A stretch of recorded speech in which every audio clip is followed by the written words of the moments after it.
Dios te bendiga, Dios te guarde. Bendiciones para todos los que nos ven en el canal. Que el Señor les bendiga grande y poderosamente en esta hora. Tenemos el inmenso gusto y el gran placer de estar con ustedes nuevamente compartiendo la serie llamada Un encuentro con los avivadores. Hablamos de John Wesley, Charlie Wesley en esta biografía, en este capítulo, la cual es un placer para nosotros poder compartirla con todos los que nos ven en el canal. Y este lleva como título Molly dejó a John varias veces, pero siempre regresó en respuesta a sus ruegos. ¿Qué quiere decir? Que la esposa de John Wesley, llamada Molly, dejó a John Wesley muchas veces por problemas que ella tenía en su personalidad, quizás podremos decirlo así, pero en respuesta de sus ruegos, de sus búsqueda de compartir o de regresar con John, John le daba nuevamente la oportunidad de volverse a unir. Entonces dice la biografía de la siguiente manera. Dice, Wesley era metódico para la forma en que organizaba sus objetivos y su programa, así como también por cómo estructuraba sus sermones. Guiaba a las personas a Cristo y disciplinaba a los convertidos. Hacía un llamamiento estratégico a la situación de cada audiencia, hablándoles directamente a la conciencia de las personas, hasta llevarlas a la luz de una verdad particular que necesitaban, y directamente al trono de la gracia. Después de haber dado un sermón, dejaba tras de sí materiales impresos e instrucciones precisas de cómo continuar ocupándose de su salvación. De manera similar a la utilizada por Pablo para instruir a los filipenses, John instruyó a quienes lo seguían en la fe. De tal manera que John Wesley usaba la misma manera que el apóstol Pablo usaba ante la iglesia de Filipenses, donde le decía cómo debían ser instruidos o cómo debían ser guiados para mantenerse en la fe. Porque es necesario que la persona acepten a Cristo en su corazón, pero es necesario que permanezcan en la fe. ¿Por qué? Porque de nada sirve aceptarlo hoy en su corazón y mañana se apartan del Señor. Entonces empiezan a vivir su vieja vida. Entonces es necesario que sean una nueva criatura, pero permanecer en la fe. Dice así la palabra del Señor en Filipenses 2:12-16. Dice, dice de siguiente manera, la cual habla así. Así que mis queridos hermanos, como han obedecido siempre, no solo en mi presencia, sino mucho más ahora en mi ausencia, lleven a cabo su salvación con temor y temblor, pues Dios es quien produce en ustedes tanto el querer como el hacer, para que se cumpla su buena voluntad. Hágalo todo sin quejas ni contienda, para que sean intachables y puros, hijos de Dios sin culpa en medio de una generación torcida y depravada. En ella ustedes brillan como estrellas en el firmamento, manteniendo en el alto la palabra de vida. Así en el día de Cristo me sentiré satisfecho de no haber corrido ni trabajado en vano. Eso decía el apóstol Pablo a la iglesia de Filipenses. Le daba instrucciones cómo debían mantenerse y le decía que ellos brillarían como estrellas en el firmamento. ¿Por qué? Porque somos como luz entre tinieblas. Entonces, él enseñaba o le doctrinaba de la manera que no se apartaran del Señor. Y hablaba de esa manera. Continuamos acá donde dice, los convertidos llegaron a ser tanto y su necesidad es tan abrumadora que los Wellis ordenaron predicadores laicos que siguieran enseñando y ministrando a los nuevos grupos.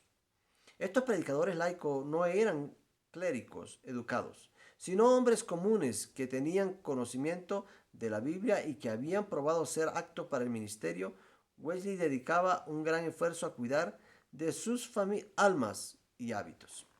¿Qué quiere decir? Estas personas, por eso que no importa el grado de instrucción que tú tengas, no importa el estudio que tengas, lo importante es el llamado que Dios te ha hecho, lo importante es lo que Dios quiere hacer contigo, porque de lo vil y menospreciado, dice la palabra del Señor, lo sacó Dios para ponerlo a brillar y para estar por encima de mucho o quizás a niveles de mucho. Entonces, Dios es maravilloso porque Él no le importa tu grado de instrucción. Eh, Él importa es un corazón constrito y humillado. Dice así, publicaba materiales alentadores e instructivos para alimentarlos y guiarlos. Y quería que acataran 12 reglas oficiales y varias no oficiales. Ofrecía orientación sobre maneras, hábitos, manejo del tiempo y los urgía a pasar al menos 5 horas por día leyendo libros útiles. Insistía en que toda predicación debía cumplir solo 4 objetivos: invitación, convicción, ofrecer a Cristo y edificación.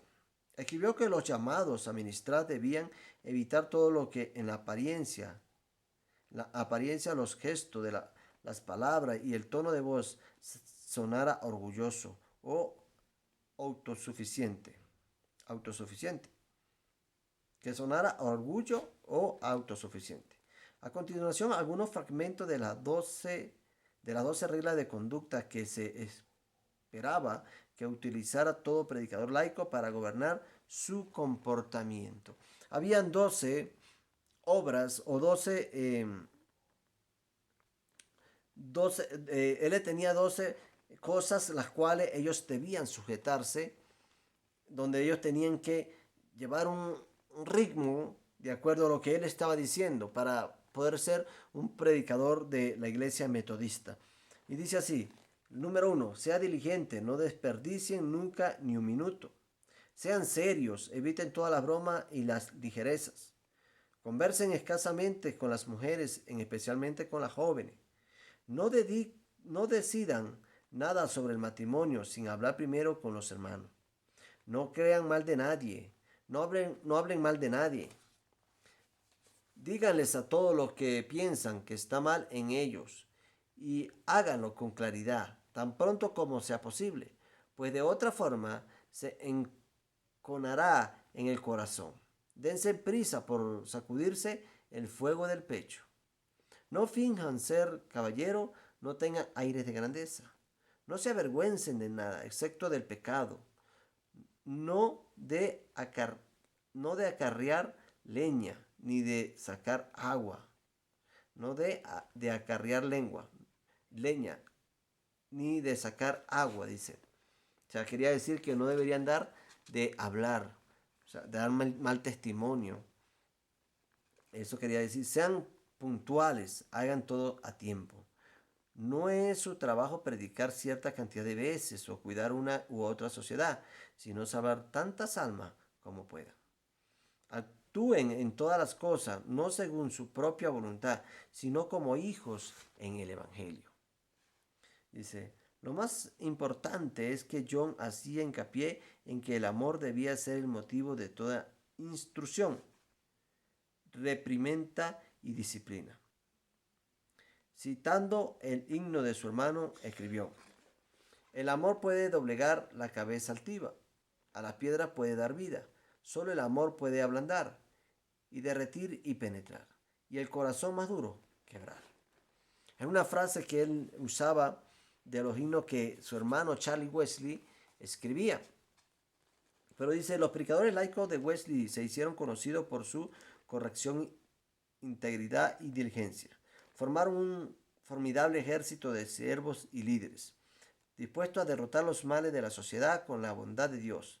Durante los primeros 5 años de viaje de los Wesley, desde 1739 hasta 1744, se unieron a la campaña metodista de los Wesley 45 predicadores, entre los que estaban incluidos varios pastores. Para 1745, solo en Londres habían 2000 miembros que se reunían habitualmente en las sociedades metodistas. La clase se desarrollaba por completo, las reglas de las sociedades unidas se imprimían y se hacían cumplir.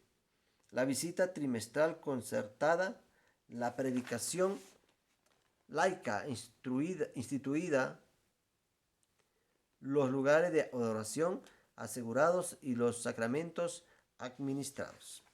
¿Qué quiere decir acá?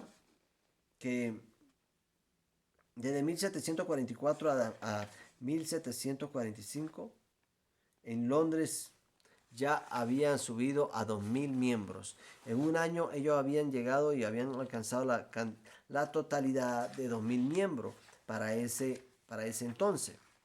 Entonces, maravilloso es Dios que respaldaba a estos grandes siervos y estos grandes ministros de Dios. Amén. Entonces, estamos continuando con el capítulo,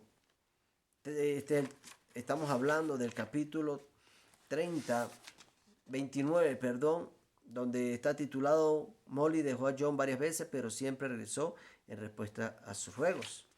Y